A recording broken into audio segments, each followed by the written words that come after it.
গ্রামের নাম ছিল চন্দ্রপুর। ছোট শান্ত একটা গ্রাম, চারপাশে গাছপালা, পুকুর আর দূরে একটা পুরনো জঙ্গল।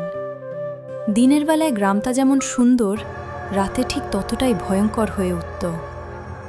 এই গ্রামের একটা অদ্ভুত নিয়ম ছিল, সূর্য ডোবার পর কেউ ঘরের বাইরে বের হতো না। কারণ কেউ স্পষ্ট করে কিছু বলতো না, শুধু বলতো রাত নামলে ওরা বের হয়। দাদুর গল্প, একদিন শহর থেকে দুই ভাই রাহাত আর সোহান তাদের দাদুর বাড়িতে বেড়াতে এলো। রাতে খাওয়া শেষে দাদু তাদের বললেন, তোরা কি ভূতের গল্প শুনবি? দুই ভাই তো একদম এক্সাইটেড। হ্যাঁ দাদু, ভয়ঙ্কর গল্প বলো। দাদু একটু চুপ করে থাকলেন, তারপর ধীরে ধীরে বললেন, এই গ্রামটা আগে এমন ছিল না। অনেক বছর আগে এখানে একটা ভয়ঙ্কর ঘটনা ঘটেছিল। জঙ্গলের ভিতরের বাড়ি, গ্রামের পাশে একটা জঙ্গল ছিল, যেটার ভেতরে একটা পুরনো ভাঙা বাড়ি। কেউ ওখানে যেত না। লোকজন বলতো ওখানে একটা পরিবার থাকত, মা, বাবা আর একটা ছোট মেয়ে। এক রাতে গ্রামের লোকেরা ভয়ঙ্কর একটা চিৎকার শুনেছিল। তারপর সেই পরিবার আর কখনো দেখা যায়নি। পরের দিন কয়েকজন সাহস করে জঙ্গলের ভেতরে গিয়ে দেখে বাড়িটার দরজা খোলা, ভেতরে সব এলোমেলো, কিন্তু কেউ নেই। শুধু দেয়ালে লাল রঙে লেখা, ওরা ফিরে আসবে। এরপর থেকেই গ্রামে অদ্ভুত ঘটনা শুরু হয়। রাতে কেউ জানলার বাইরে তাকালে কালো ছায়া দেখতে পেত, গরু ছাগল হারিয়ে যেত মাঝরাতে, কারো নাম ধরে ডাক শোনা যেত। সবচেয়ে ভয়ঙ্কর ছিল, যে কেউ সেই ডাকে সাড়া দিত সে আর ফিরে আসত না। দাদু যখন গল্প বলছিলেন তখন হঠাৎ ঘরের বাতি টিমটিম করতে শুরু করল। রাহাত বলল, দাদু, এটা কি সত্যি? দাদু হালকা হাসলেন।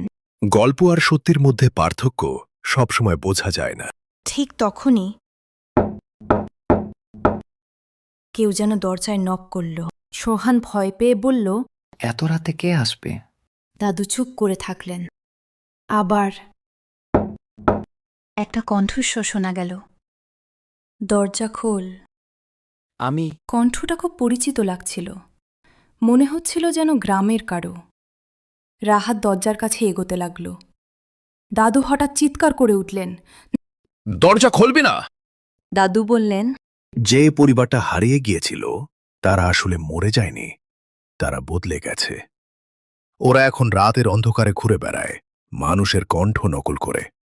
ওদের কাজ একটাই, আরও মানুষকে নিজের মতো বানানো। হঠাৎ দরজা নিজে থেকেই খুলে গেল। ঠান্ডা বাতাস ঢুকে পুরো ঘর অন্ধকার করে দিল। রাহাত আর সোহান দৌড় দিতে লাগল। তারা দৌড়ে বাইরে বের হয়ে দেখে পুরো গ্রাম অন্ধকার, কোনো আলো নেই, কোনো মানুষ নেই, শুধু ছায়া। চারপাশে অনেকগুলো কালো ছায়া দাঁড়িয়ে আছে।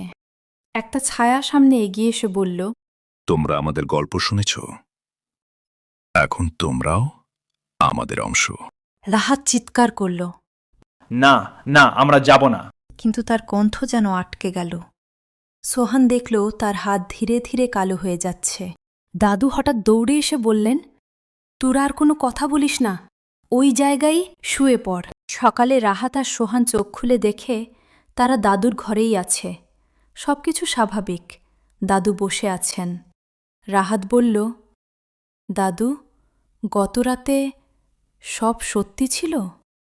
দাদু বললেন, হ্যাঁ, এরপর থেকে আমাদের আর এই গল্প বলা যাবে না।